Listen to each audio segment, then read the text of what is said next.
23절 말씀 함께 읽겠습니다. 23절 시작. 모든 것이 허용되나 모든 것이 유익한 것은 아닙니다. 모든 것이 허용되나 모든 것이 덕을 세우는 것은 아닙니다. 모든 것이 허용되나, 이 똑같은 표현을 6장에서 2번이나 사용하고 또 10장에서 2번이나 사용하고 있습니다. 추측컨대 고린도 교인들이 이 말을 자주 사용했던 것 같습니다. 고린도 교회의 새 표어가 바로 이거였을 것 같아요. 진리가 너희를 자유케 할지니 성령이 계신 곳에 자유함이 있느니라. 왜냐하면 사도 바울이 너희는 더 이상 율법의 묶임 아래 있지 않고 예수 그리스도 안에서 자유인이 되었다라고 누차 강조해서 가르쳤기 때문입니다. 근데 그들이 자유를 잘못 이해했기 때문에 진리가 너희를 자유케 할지니, 우리는 자유케 된 그리스도인이 돼서 우리는 우리가 하고 싶은 것을 마음대로 행해도 괜찮다. 어차피 우리는 구원받은 사람들이기 때문에 이 영적인 슬로건처럼 우리가 마음대로 자유롭게 생활해도 괜찮다. 그래서 많은 문제들이 고린도 교회 가운데 생기기 시작한 겁니다. 어느 정도였냐 하면 우리를 자유케 했기 때문에 내가 음행해도 괜찮다. 6장에서 그런 음행에 대해서 다루고 있어요. 모든 것이 가하나 모든 것이 허용되어지나, 허용된다라는 말은 모든 것이 적법하다라는 거예요. 다른 번역에서는 모든 것이 적법하나 이렇게 번역을 하고도 있습니다. 적법하다라는 의미는 여러분들이 아시는 것처럼 법을 어기지 않고 법을 준수하고 있다라는 것입니다. 우리 크리스찬들도 이렇게 생각할 때가 많아요. 법을 지키고 있고 법을 어기지 않으면 우리는 잘 살고 있다라고 생각을 해요. 법이 크리스찬의 삶의 기준이 되니까 법을 어기지 않는 것이 제일 중요해요. 그렇기 때문에 교회에 다툼이 생기고 어려움이 생기면 늘 내가 법을 어겼나? 이 생각부터 해요. 내가 법을 어기지 않았다면 자신 있게 법정으로 가는 거예요. 여러분, 초록색 카펫, 빨간색 카펫 가는데 누가 법을 어겼겠어요? 초록색 카펫을 간 사람이 어긴 것도 아니고 빨간색 카펫을 깔자고 하는 사람들이 법을 어기는 것도 아니에요. 내가 초록색 카펫을 가는 걸 생각해 보니까 법의 저력이 저촉이 되지 않고 적법해요. 상대편은 법을 어긴 것 같은 거예요. 그러니까 다 법정으로 가는 거예요. 교인들 다툼도 법정으로 가고, 또 교회끼리 다툼도 법정으로 가고, 또 총회에서 다툼도 다 법정으로 가고. 사도 바울이 6장에서 어떻게 얘기했냐면, 우리가 심판해야 될 그 사람들에게 우리가 법정에 가 심판을 받느냐, 너희가 부끄러운 줄 알아야 된다라고 얘기하는 거예요. 여러분, 하나님의 법은 세상의 법 위에 있어요. 이거 잘못 해석하면 세상의 법을 어겨도 하나님의 법이 이루어지면 오케이다라고 착각할 수 있어요. 그런 의미가 아니라 진짜 의미는 세상의 법보다 하나님의 법이 훨씬 더 높은 수준에 있다라는 거예요. 세상을 법에 지키는데 우리는 만족해서 살아가면 안 돼요. 지난 가을에 서울에 부흥 집회에 갔는데 세 번째 날인가 유기성 목사님이 강사로 나오셨어요. 목사님이 나오셔서 본인 교회 장로님이 들려주신 얘기를 하시는데, 판사시래요. 대법원의 판사신데 불교 신자인 동료 판사께서 막 기쁜 마음으로 들어오더니 너무 기분 좋아하시더라는 거예요. 기분 좋아하시면서 하시는 말씀이 오늘 고소 당사자들이 서로 화해를 했다라는 거예요. 화해했는데 서로 고소한 사람들이 교인들이래요. 교인들이 서로 화해를 해서 너무 기쁘다라고 얘기하는 거예요. 근데 처음에 그 교인들이 서로 법정에 왔을 때 그 교인들에게 그 판사님이 이렇게 얘기하셨대요. 교인들끼리 다투면 절대로 화해가 일어나지 않는다라는 얘기를 들었습니다. 여러분들이 화해하실 것을 기대하지는 않습니다. 열심히 싸우시면 제가 법대로 잘 판결해 보도록 하겠습니다. 근데 한 가지 부탁드릴 말씀이 있습니다. 그런데 판결 법정에서 제발 성경 말씀 인용해 주시지 않으셨으면 좋겠습니다. 불교 신자인 제가 듣기에도 민망합니다. 너무나 창피스러운 일이잖아요. 내가 법을 어기지 않았고 상대방은 어겼다라고 생각하기 때문에 법정으로 가는 거예요. 그리고 내가 옳다고 생각하기 때문에 하나님의 말씀을 들이대는 거예요. 법을 어긴 일이 없기 때문에. 여러분, 우리는 법을 어기고 안 어기고 이게 중요한 사람들이 아니에요. 더 뛰어난 하나님의 법이 우리를 다스리는 거예요. 보세요. 모든 것이 허용되나 모든 것이 유익한 것은 아닙니다. 모든 것이 적법하지만 그렇다고 해서 우리가 모든 것을 할 수 있는 것은 아니다라는 거예요. 모든 것이 적법하지만 유익한 것은 아니다라는 거예요. 이 유익하다라는 헬라 원래 뜻이 재밌는 뜻이 있어요. 둘이 하나가 된다라는 거예요. 한 군데 모인다라는 거예요. 적법하고 법을 어기고 안 어기고 중요한 것이 아니라 끼어진 곳에 화합이 일어나고 둘로 나누어졌던 것이 하나가 되는 것이 진짜 유익이다라는 거예요. 여러분, 유익은 뭔지 아세요? 끼어진 교회가 하나가 되는 게 유익이에요. 끼어진 가정이 하나가 되는 게 유익이에요. 그런데 나는 빨간색 카펫을 깔자고 주장했고 법에 어긴 것이 없기 때문에 법정으로 가게 되면 하나가 되는 것이 아니라 두 개로 나눠진다라는 거예요. 저는 우리 공동체 안에서 이 하나님의 유익이 가장 강력하게 드러나기를 축원합니다. 우리 교회도 하나가 되고 앵커리지에 있는 교회도 하나가 되고 끼어진 우리 가정도 하나가 되는 것, 정말 내가 유익을 끼치고 있느냐라고 질문할 수 있다면 내가 가는 곳에 하나 되는 역사가 나타나고 있느냐라는 대답을 할 수 있어야 할 것입니다. 모든 것이 허용되나 모든 것이 적법하기 때문에 내가 할 수 있지만 모든 것이 덕을 세우는 것은 아닙니다. 덕을 세운다라는 원래 뜻은 집을 짓는다라는 뜻이에요. 빌딩을 짓는다라는 거예요. 무너진 곳에 새로운 관계가 시작이 되는 거예요. 무너진 가정이 새롭게 세워지는 거예요. 무너진 믿음이 새롭게 세워지는 거예요. 그래서 무너진 믿음 속에서 그리스도의 장성한 분량까지 자라는 성장이 나타나고 성숙이 나타나는 것을 이 덕을 세운다라고 얘기해요. 과연 우리가 함께 있는 곳에 정말 덕을 세우는 역사가 나타나고 있는가? 교회가 성숙해지고 있는가? 내가 가는데 자꾸 둘로 나눠지고 있다면, 내가 옳은 말을 하는 것 같은데 자꾸 공동체가 끼어지고 있다면 나는 적법한 행동을 하고 있지만 유익한 행동을 하고 있는 것은 아니에요. 내가 적법한 행동을 하고 있지만 내가 덕인 되는 행동을 하고는 있지는 않아요. 이것의 근본이 어디 있느냐? 24절 말씀에서 사도 바울이 계속 얘기합니다. 24절 말씀 함께 읽습니다. 24절 시작. 자기 유익을 구하지 말고 남의 유익을 구하십시오. 유익함을 세우고 덕을 세우는 삶의 변화가 어떻게 나타날 수 있는가? 누구든지 자기 유익을 구하지 말고 남의 유익을 구하십시오. 우리가 이렇게 결단하기도 하고 이렇게 기도하기도 해요. 하나님, 이제는 내 유익을 구하지 않고 다른 사람의 유익을 구하겠습니다. 과감하게 기도해요. 근데 다른 사람의 유익을 구한다라는 것은 우리가 다른 사람들을 조금 더 열심히 돕겠습니다. 다른 사람들을 위해서 조금 더 많은 시간을 할애하겠습니다. 이 정도 수준이 아니에요. 우리가 피부에 와닿는 말로 표현하면 하나님, 내가 부자가 되기 위해서 사는 것이 아니라 다른 사람이 부자가 되기 위해 살겠습니다. 이런 거예요.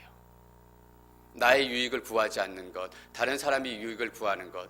하나님, 내가 출세하는 것이 목표가 아니라 다른 사람이 출세하는 것이 목표가 되는 삶을 살겠습니다. 여러분, 이게 복음이에요. 그래서 복음대로 산다는 것이 너무 힘들어요. 남의 유익을 구하며 산다는 것이 얼마나 우리 삶 가운데 큰 변화와 큰 변혁을 일으켜야 하는지 우리가 그 말의 진짜 의미를 알면 우리는 두려워하게 될 거예요. 내 이익을 구하고 내가 부자가 되고 싶고 내 뜻을 이루고 싶으니까 뻑하면 성도들끼리 교회가 법원 가고 목사들끼리도 법원 가고 다 법원으로 가는 거예요. 그 유명한 스펄전 목사님이 이런 얘기를 하셨더라고요. 크리스찬의 가장 큰 적은 미스터 셀프래요. 나 자신이라는 거예요. 가장 큰 적은 나예요. 나의 유익을 구하고 싶고 나의 이름을 구하고 싶고 내가 성공하고 싶으니까 그 삶의 모습이 바뀌지 않으면 절대로 공동체 유익한 삶, 공동체의 덕을 세우는 삶을 근본적으로 살기 어렵다라는 거예요. 여러분, 한 미국인 부부가 있었어요. 이 부부가 많은 단기 선교 또 선교팀과 함께 선교를 다녔는데 2012년 우간다 선교를 갔다가 이 두 부부의 삶이 완전하게 변화가 돼요. 뭐냐 하면 우간다에 단기 선교를 갔는데 거기에 부모가 없고 굶주리고 병들어가는 그 연약한 아이들을 보고 큰 충격을 받았어요. 어떻게 저런 아이들이 있을까? 어떻게 하나님께서 저런 아이들에게 은혜를 주시지 않을까? 큰 충격을 받고 돌아왔어요. 그리고 아내하고 얘기하기 시작한 거예요. 저 아이들 중에 한 명이라도 우리가 입양하면 어떨까? 근데 아니라 다를까 그 안에도 똑같은 마음과 똑같은 기도 제목을 갖고 기도하기 시작하는 거예요. 그래 좋다, 우리가 우간다에 가서 다는 케어하지 못하더라도 여자아이 한 명을 입양하자라고 결정을 하고 입양 수속을 시작했어요. 여러분, 제3세계가 그렇듯이 그런 절차들이 진행되는데 여러 가지 이슈들이 많아요. 어려운 과정들이 지나고 법원의 여러 가지 절차들이 지나고 드디어 우간다 정부로부터 당신이 이 딸을 입양해도 좋습니다 라는 오케이를 받은 거예요.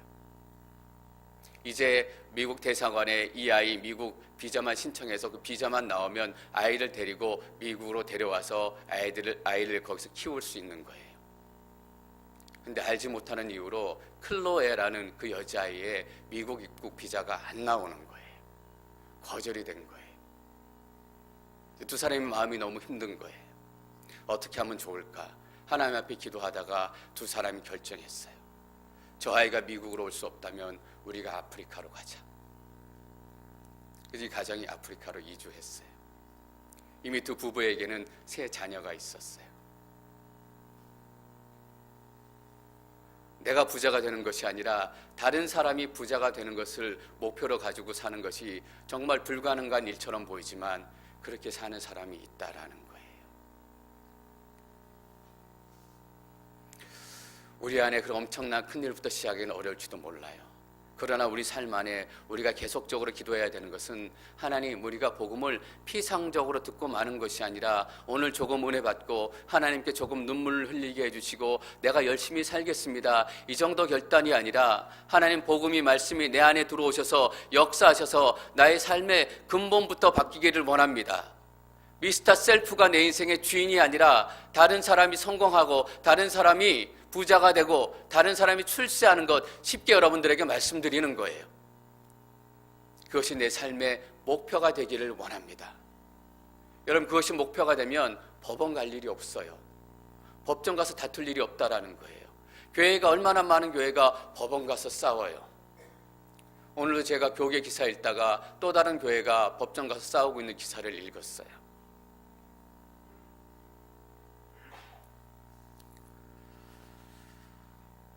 이것이 모든 문제를 풀어가는 삶의 영적인 중요한 원칙이다라고 사도 바울이 얘기하고 싶은 거예요. 고린도 교인들이 많은 문제를 가지고 사도 바울에게 찾아왔어요. 많은 문제를 가지고 찾아왔는데 그 중에 한 가지가 뭐냐면 25절부터 나오는 말씀이에요. 25절 말씀, 26절 말씀 읽겠습니다. 25절, 26절 시작. 시장에서 파는 것은 어떤 것이든 양심에 꺼리낌이 생기지 않도록 묻지 말고 드십시오. 이는 땅과 거기 충만한 것이 다 주의 것이기 때문입니다. 우상에게 바쳐진 고기를 먹어야 되느냐, 먹지 말아야 되느냐, 이 문제를 가지고 지금 사도 바울은 에베소에 있거든요. 가는 길에 들렸든지 일부러 왔든지 바울에게 들려서 이것을 물어볼 정도면 이 문제 때문에 교회에 분쟁이 생기고 교회에 큰 어려움이 생겼다라는 거예요. 이 문제에 대해서 사도 바울이 얘기하기 전에 누구든 자기 유익을 구하지 말고 남의 유익을 구하십시오라는 영적인 대원칙을 전제로 시작해요. 이 전제가 우리 마음속에 삶 속에 있지 않으면 어떠한 문제든지 우리 삶 가운데 궁극적으로 해결되지 않기 때문이에요. 시장에서 파는 것은 어떤 것이든 양심의 꺼리낌이 생기지 않도록 묻지 말고 두십시오. 음식은 음식일 뿐이다라는 거예요. 음식은 우리의 배를 위해서 만들어진 것이고 음식은 우리의 양식을 삼으려고 하나님께 주신 하나님의 선물이에요. 우상 앞에 드려졌다고 해서 그 음식이 상에서 나오는 게 아니에요. 우상은 나무일 뿐이고 우상은 돌뿐이에요. 나무 앞에 드려졌던 음식, 또 돌 앞에 드려졌던 음식이 거기 앞에 드려져서 나왔다고 해서 갑자기 고기가 채소가 되는 게 아니다라는 거예요. 음식은 음식일 뿐이다라는 거예요. 그것이 우상 앞에 바쳐진 제물이든 아니든 간에 전혀 꺼리낌 가질 게 없으니까 마음 놓고 먹어라 이러는 거예요. 여러분, 고기의 문제가 아니라 예배의 문제다라는 거예요. 나무 앞에 드려지고 돌 앞에 드려진 음식이 무슨 큰 의미가 있겠어요. 이는 땅과 거기에 충만한 것이 다 주의 것이기 때문입니다. 하나님께서 우리에게 주신 것, 이 땅의 모든 것들이 사람들이 그것을 어떻게 쓰느냐, 어떻게 생각하느냐라는 것이 문제예요.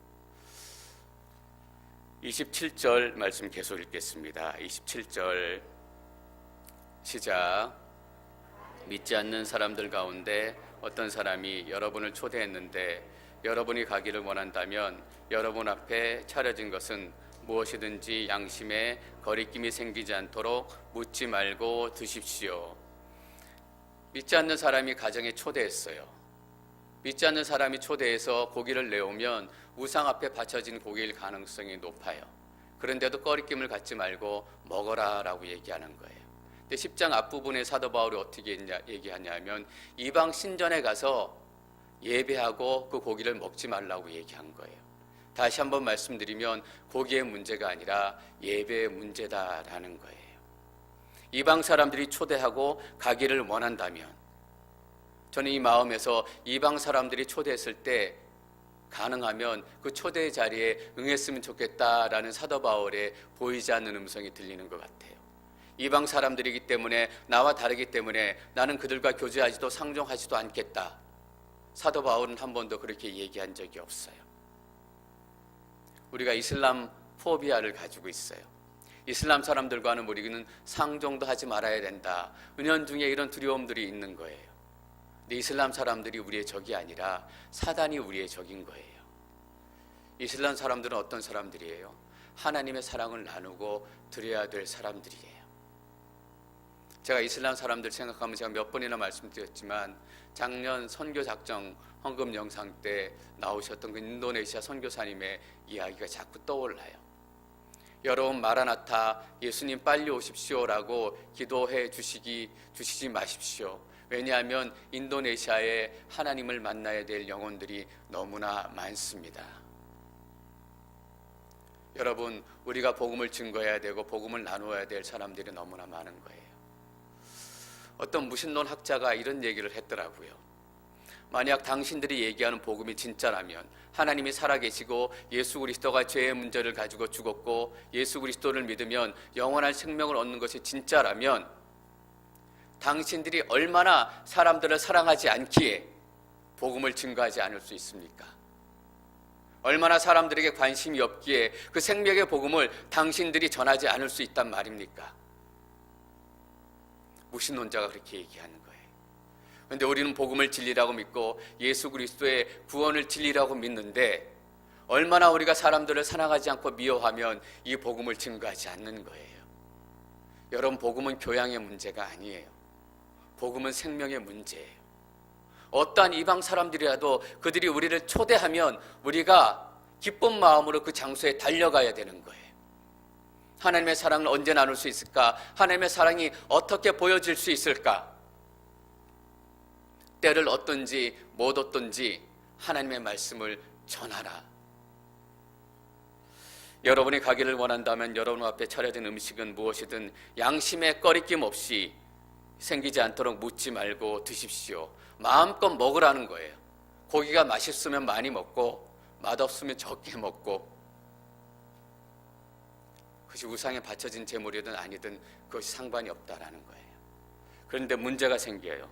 28절, 29절 말씀 읽겠습니다. 28절과 29절 시작.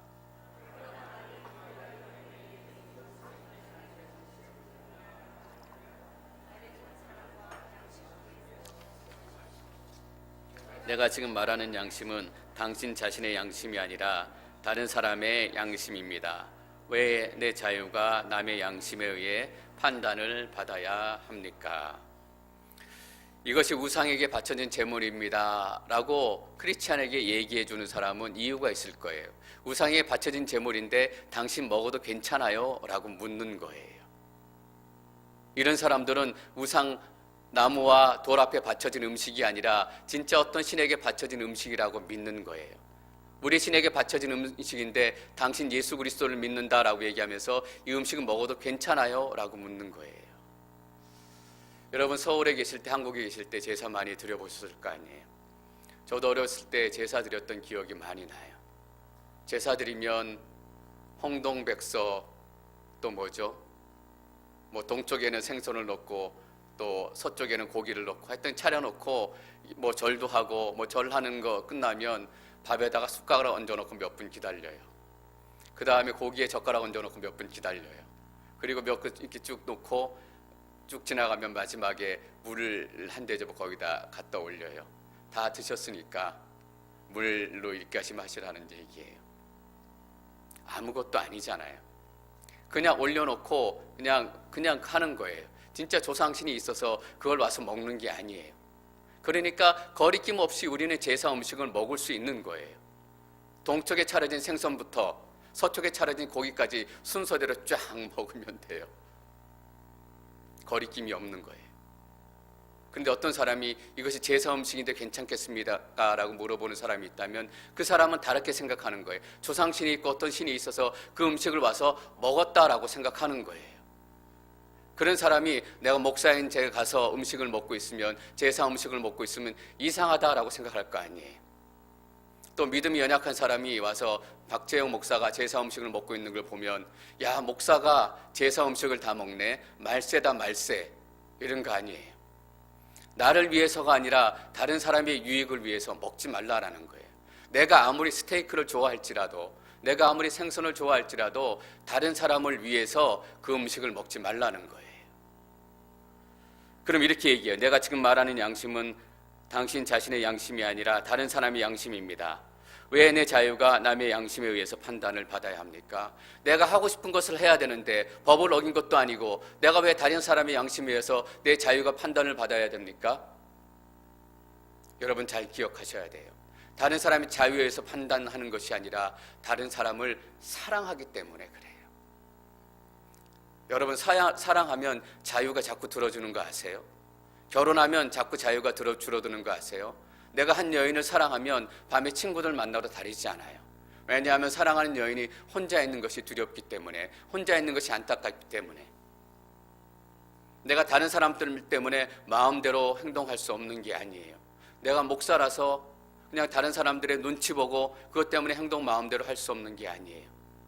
나 때문에 그 사람들이 복음의 기회를 잃을까 봐, 나 때문에 하나님을 만나는 기회를 잃을까 봐 내가 억지로라도 가서 복음을 전해야 되는데, 그 사람들이 나에게 들려지는, 내 몸에서 보여지는 복음이 이것이 아니다라는 것을 보고 듣고 그분들이 실족할까 봐, 그분들의 영혼을 사랑하기 때문에 내 자유를 줄여가는 거예요. 여러분, 예수님 믿으면 하지 못하는 것들이 많이 생겨요. 때로는 술도 먹지 말아야 되고, 때로는 그 전에 했던 일들도 하지 말아야 되고. 왜냐하면 나를 통해서 세상 사람들이 예수 그리스도를 경험하기를 원하기 때문이에요. 30절 말씀 계속 읽겠습니다. 30절 시작.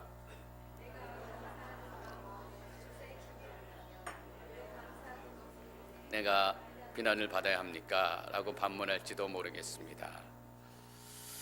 내 감사하는 마음으로, 이 감사라는 말이 은혜라는 말이에요. 내가 은혜 중에 식사에 참여하는데, 내가 은혜 중에 예배 드리는데, 내가 큰 은혜 받는데 왜 내가 내 은혜를 제한해야 됩니까? 내가 먼저 은혜 받아야 되지 않습니까? 여러분, 맞는 말이에요. 근데 내가 은혜 받느라고 다른 사람들이 예수 그리스도를 만나지 못한다면 때때로는 나의 은혜도 제한할 수 있다라는 사도 바울의 이야기예요. 내 은혜를 어떻게 제한할 수 있어요? 24절 말씀, 이것이 내 삶의 목표가 되지 않으면 그것이 이루어지기 어려운 거예요. 누구든지 자기 유익을 구하지 말고 남의 유익을 구하십시오. 누구든지 내 은혜 받는 것에 만족하지 아니하고 그것을 내 목표를 삼지 아니하고 다른 사람이 은혜 받고 다른 사람이 예수님 만나는 것을 목표로 삼아서 살아가십시오.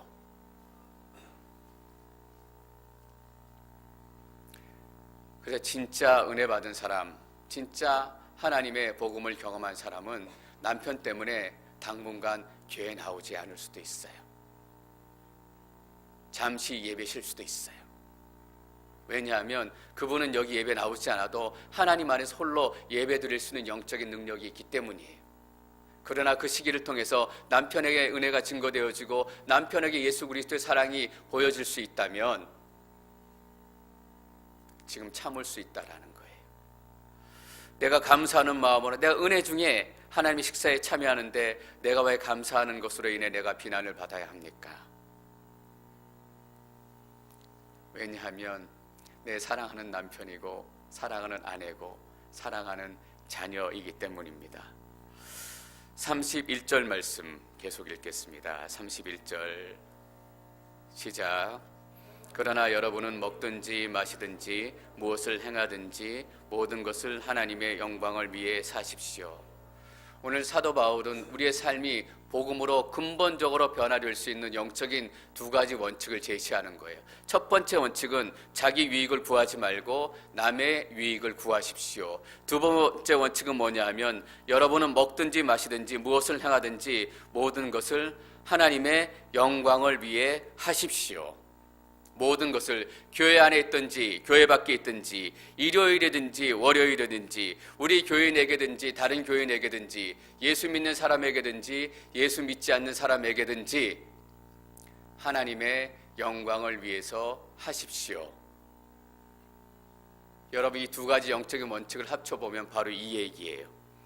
내 마음을 다하고 정성을 다하고 힘을 다하고 뜻을 다하여 주 너의 하나님을 사랑하라. 그리고 내 이웃을 내 몸과 같이 사랑하라. 여러분, 저는 이것이 복음의 진정한 메시지라고 믿습니다.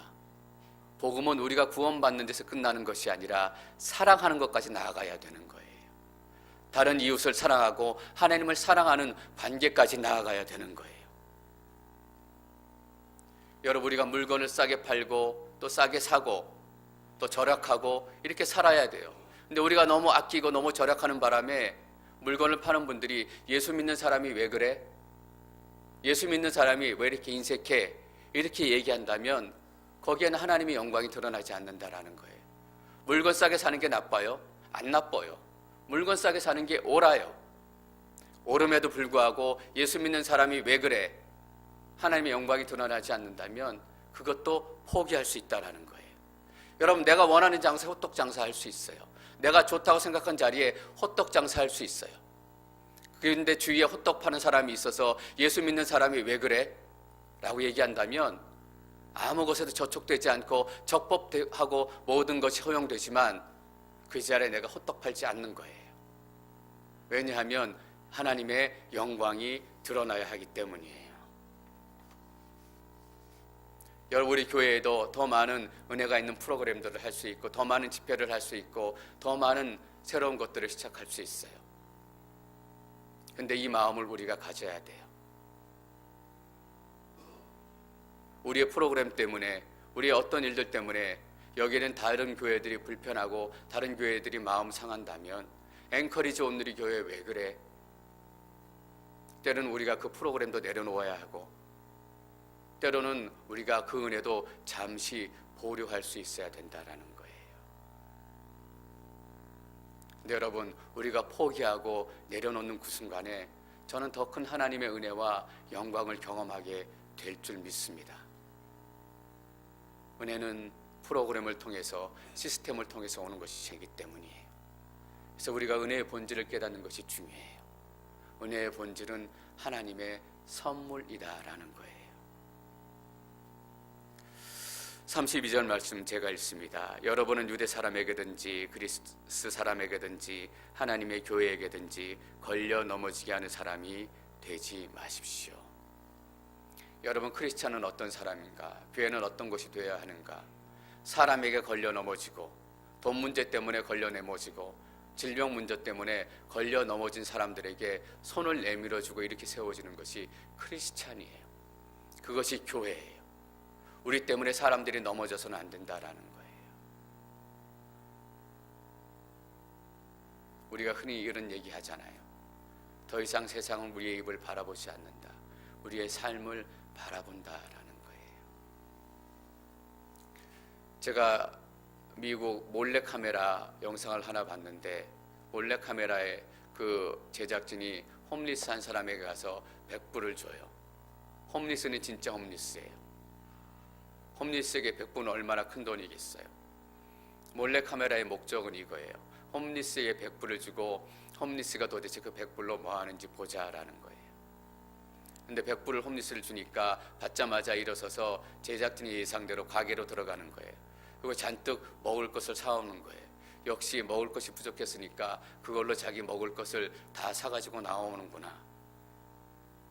근데 뒷장면이 감동적이에요. 먹을 것을 백불어치 한가득 들고 나와가지고 다른 홈리스들에게 찾아가는 거예요. 그리고 홈리스들에게 자기가 사온 음식을 같이 나눠 먹는 거예요.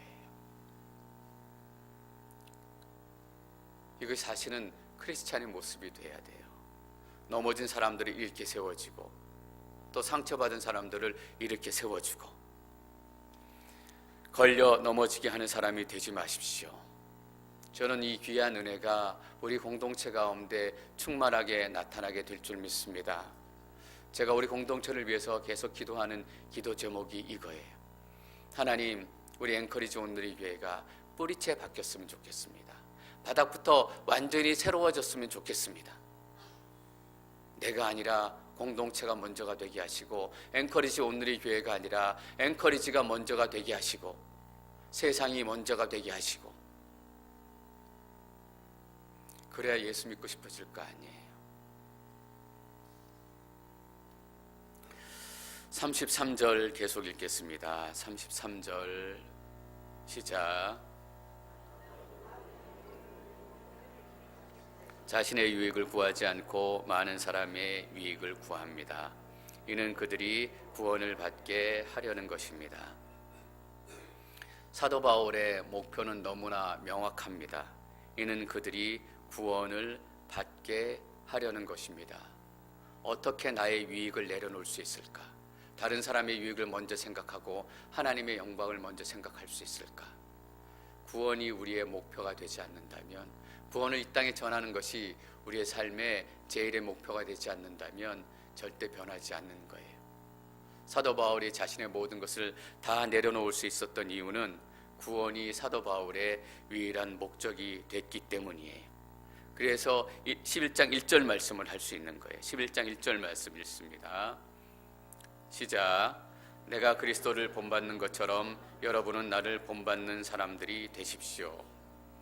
사도 바울의 뭐를 본받으라는 거예요? 구원의 열정을 본받으라는 거예요. 내가 착하게 살고 있습니다. 내가 하나님의 말씀을 완벽하게 지키고 살고 있습니다. 그러니까 나를 본받으십시오. 이것이 아니라 예수 그리스도가 내게 보여주신 그 구원의 놀라운 은혜가 내 삶의 유일한 목표입니다. 그래서 예수 그리스도가 내 삶의 유일한 방향인 것처럼 여러분도 나처럼 예수 그리스도가 여러분의 삶의 유일한 방향이 되기를 원합니다. 그래서 나를 닮으십시오라고 얘기하는 거예요.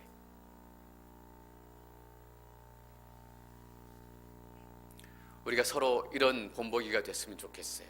내 안에 있는 예수 그리스도를 향한 열정, 여러분 안에 있는 예수 그리스도를 향한 열정이 서로에게 본보기가 되어서 때론 내가 낭망하고 쓰러지고 힘들 때 내 지체 가운데 있는, 내 동료 가운데 있는 믿음의 열정을 통해서 내가 다시 한번 일어서는 거예요. 내가 다시 한번 용기를 얻는 거예요. 맞아, 예수 그리스도의 복음이 이거지, 예수 그리스도의 열정이 이거지. 그래서 우리가 어떤 때는 온 힘을 다해서 목소리를 높여 기도해야 되는 거예요. 그래서 기도하기 어려운 사람들이 믿음의 성도가 저렇게 목소리 높여서 기도하고 있구나, 저 기도의 소리. 저희 동네 근처에 정장로님 아파트에 있는 그 아파트에서 크리스틴이라는 미국 할머니가 저희 교회에 나오시잖아요. 매주 일부 예배 나오시고 함께 예배 드리시고 큰 행사 때 함께 나오세요. 그때 제가 감동을 받았던 것 중에 하나가 뭐냐면 작은 예수 40일 새벽 기도회 때 늘 오셔서 함께 기도했다라는 거예요.